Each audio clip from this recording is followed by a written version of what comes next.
My wife cheated on me with a gym trainer and then demanded half of everything during the divorce. But she didn't know that our house and savings were registered in my father's name.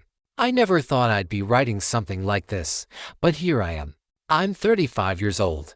I've been working as an accountant at a local firm for almost 10 years. I've always been a pretty practical, level-headed guy. Maybe TT's why I'm managing to keep myself together right now. I'm married to Katie. She's 33. We've been together for about 5 years, married for 2. No kids.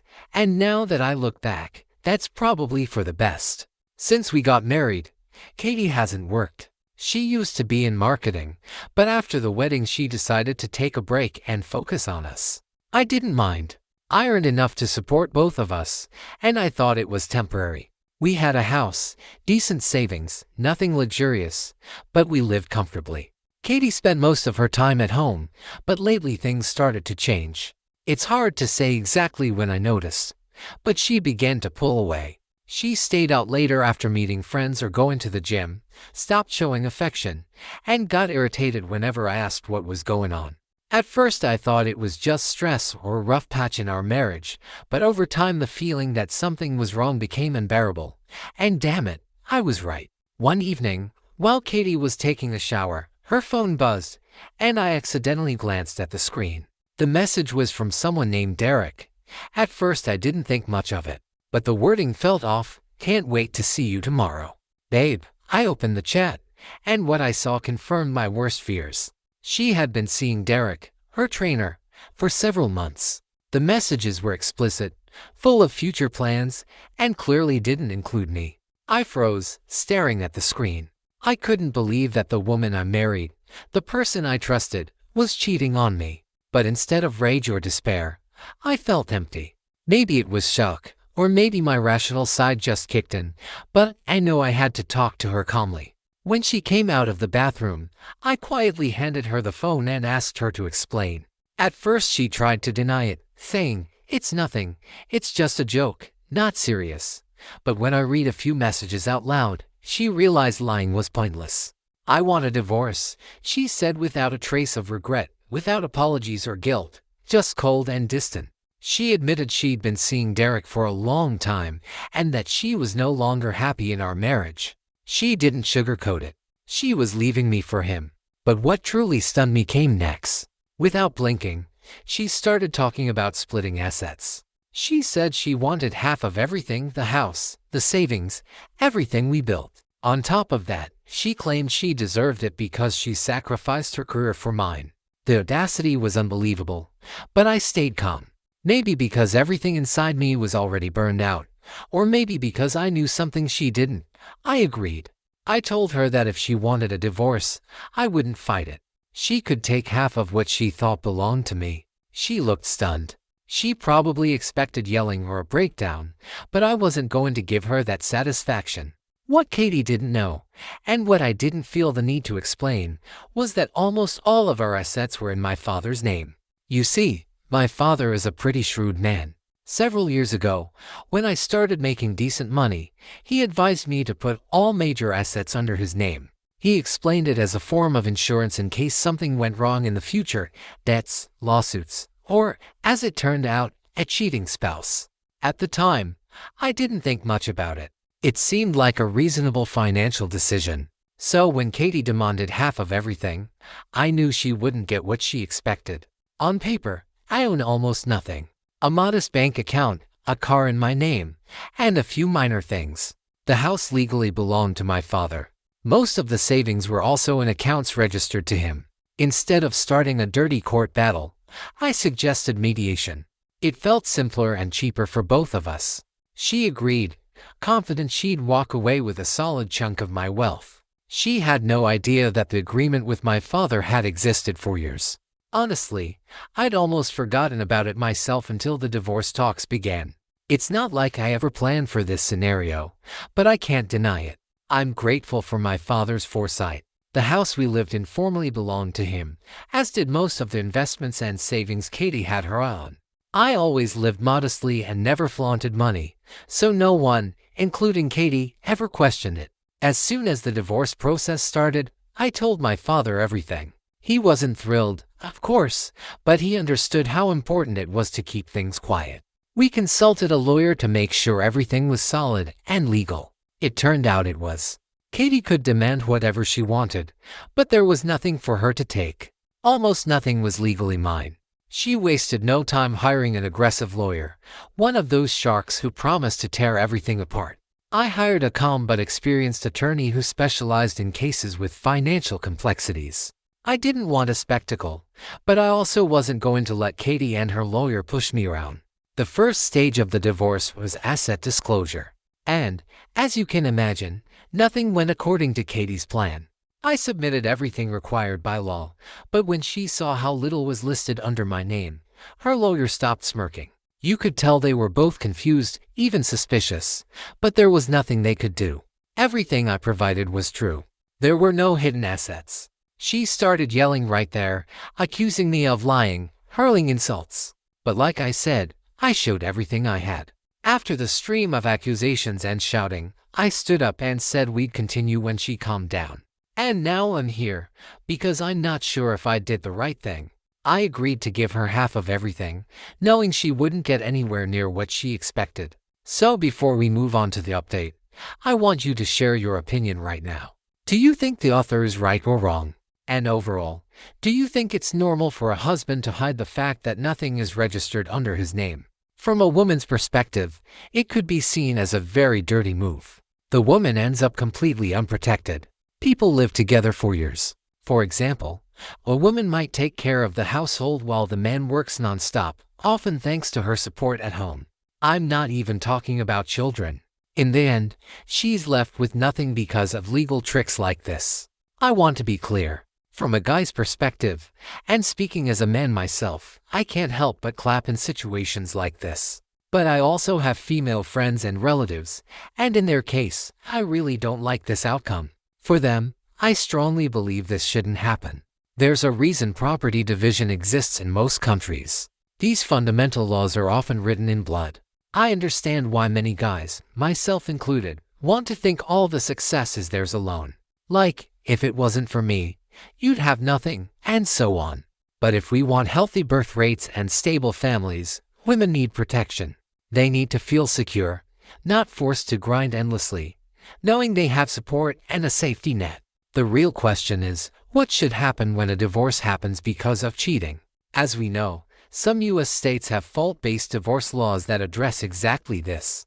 Anyway, I'm waiting for your opinion in the comments, and we'll continue. First update. The situation started to heat up fast. After the initial asset disclosure, Katie was in complete shock. She clearly believed I was hiding something, yelling and accusing me nonstop, while her lawyer acted just as aggressively. The looks on their faces when they saw the modest numbers on paper were priceless. Without wasting time, they demanded a deeper investigation. Katie kept asking, "Where is all the money? The house, investments, savings, everything we supposedly have." She couldn't believe that after all those years of marriage, there was essentially nothing to divide. Her lawyer quickly hired a forensic accountant, convinced I'd hidden money in secret accounts. At first, I felt a bit nervous. Not because I had anything to hide, but because I knew this would only drag the process out. But after talking to my lawyer and double-checking all the documents, I realized they wouldn't find anything. Everything I disclosed was 100% accurate, and there was no trail leading to the assets registered under my father. As the investigation dragged on, Katie's frustration became more obvious. She was used to getting what she wanted, but this time there was nothing to take. The realization that she was walking away with almost nothing was unbearable for her. Her next move was to claim she made a major contribution to my career and our lifestyle. She argued that by staying home and running the household, she allowed me to focus on work and succeed. I'll admit, her help at home sometimes made life easier. But I'm not running a Fortune 500 company. I'm a mid-level accountant with a stable job I've had for years. There was no sudden income growth she could point to and say, "That happened because of me." Still, she wouldn't let it go. She kept insisting she sacrificed her marketing career for mine, even though she worked only briefly and chose to quit on her own, without any pressure from me. Her lawyer kept pushing this angle, trying to paint me as someone who exploited her sacrifice, but there was no evidence to support it. At one point, they even tried to drag my parents into the case. Katie wanted to prove that they secretly gave me money or helped me hide assets. That part really got under my skin. My parents had nothing to do with this mess, and involving them was a low blow. Thankfully, my lawyer shut those attempts down quickly. But it was obvious Katie was becoming desperate. When the divorce dragged on, she decided to play dirty. If she couldn't get what she wanted through the courts, she'd get it another way or ruin my reputation trying. She started telling everyone in our social circle that I hid money from her and was financially abusive throughout the marriage. I couldn't believe the lies she was spreading.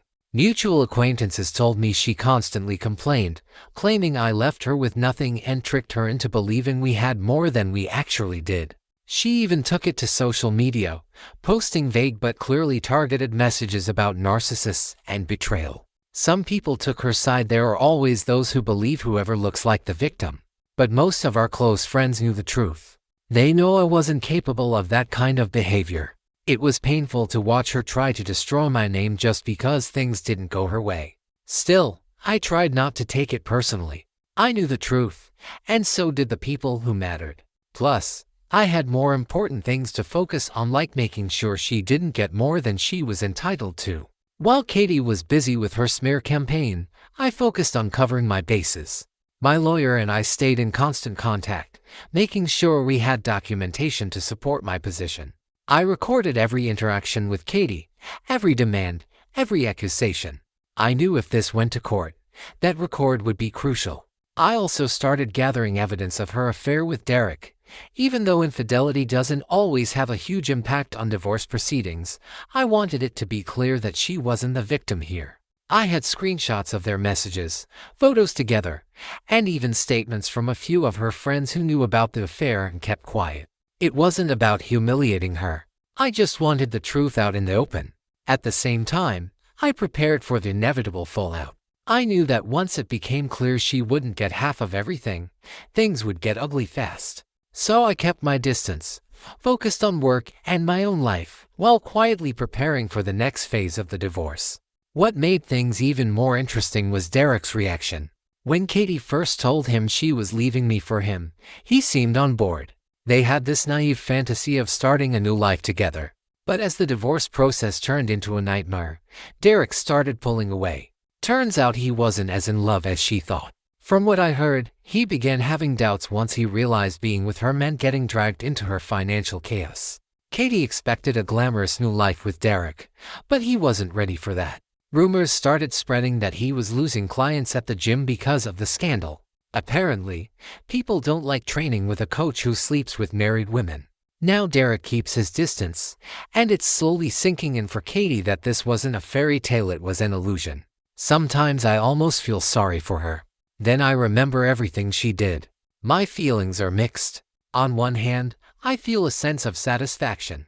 I protected my money, and I'm relieved she isn't walking away with what she expected. On the other hand, it's still sad.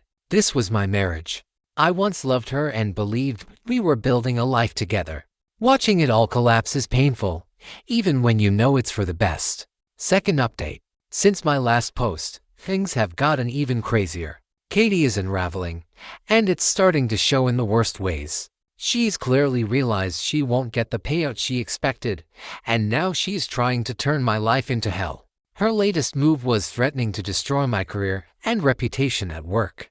She said outright that if I didn't give her more money, she'd make sure everyone at my firm knew what kind of person I really am.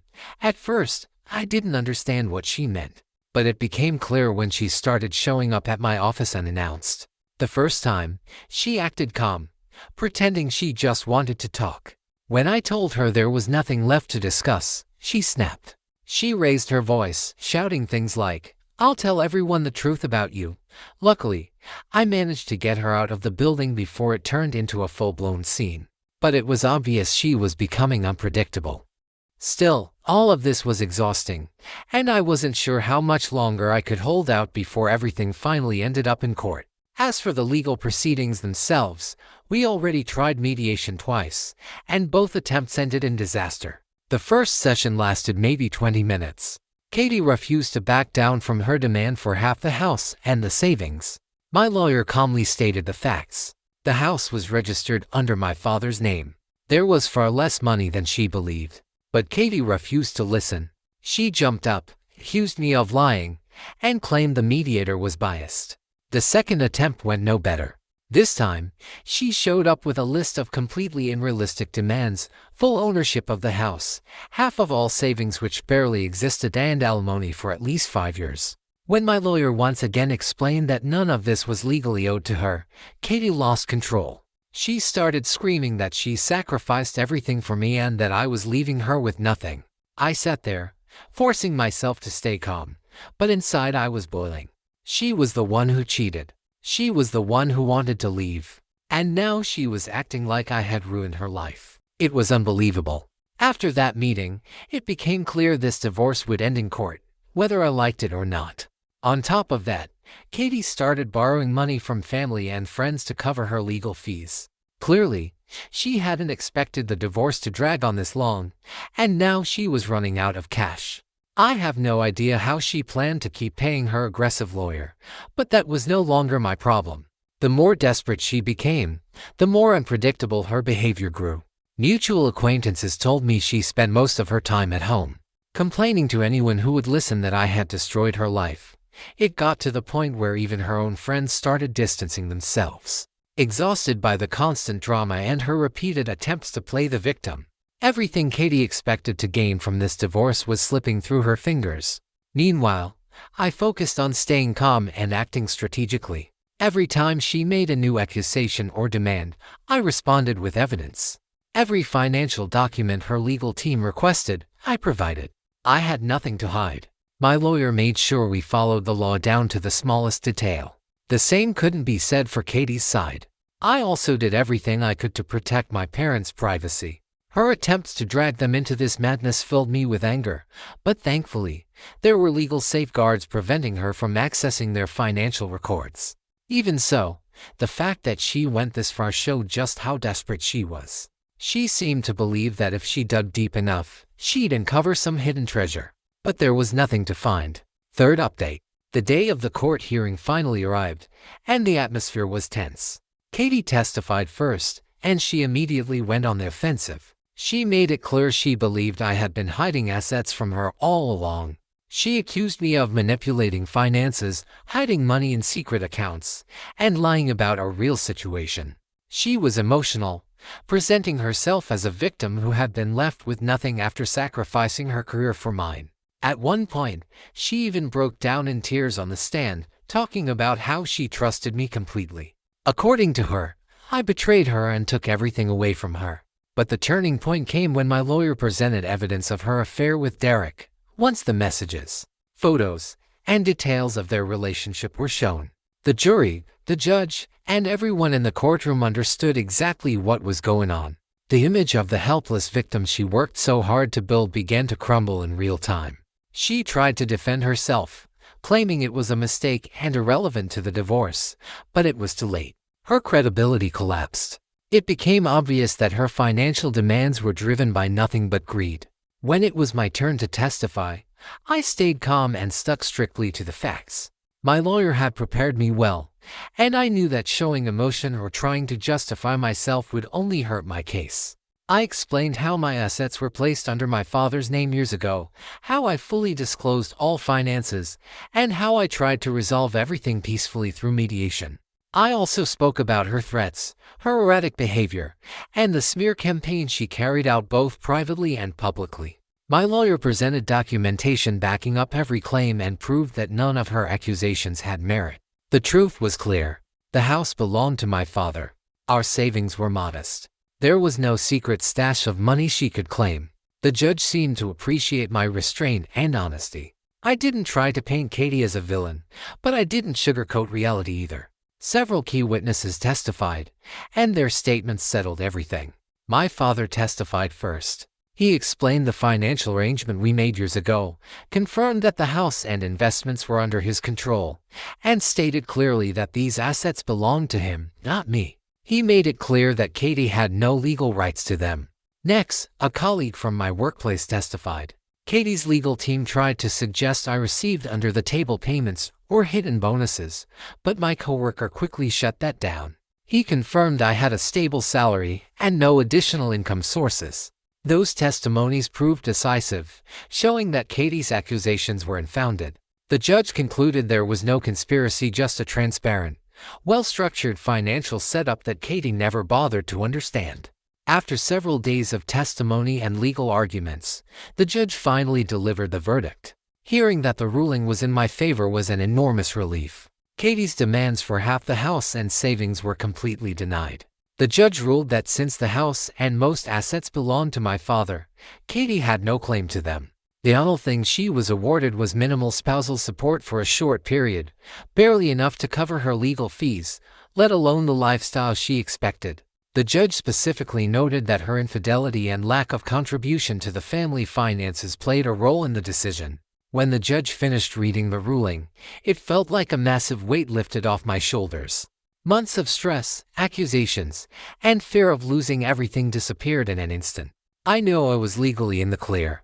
Katie took the verdict badly. As soon as the judge finished, she broke down, shouting that the system was unfair and that I had cheated her out of what she deserved. She stormed out of the courtroom, leaving her lawyer standing there in disbelief. I don't know what she expected, but it was obvious she wasn't prepared to lose. As for me, I felt one overwhelming emotion: relief. I thanked my lawyer for handling the case so well and walked out of the courthouse. My phone was flooded with messages. Friends and family congratulated me. Word spread quickly, and soon the entire local community was talking about it. It felt good knowing the truth was finally out and that I could move on. Katie didn't calm down, though. Right outside the courthouse, she caused a scene, yelling that I manipulated the system and that she would file an appeal. The problem is, she doesn't have the money for it. According to rumors, she's still borrowing from relatives and friends just to get by. Even so, I'm endlessly grateful to my father for his advice and foresight. I don't even want to imagine what kind of mess I'd be in without him. I'm also thankful to my friends, family, and coworkers who didn't turn their backs on me when Katie tried to destroy my reputation. Now I'm looking toward the future with hope.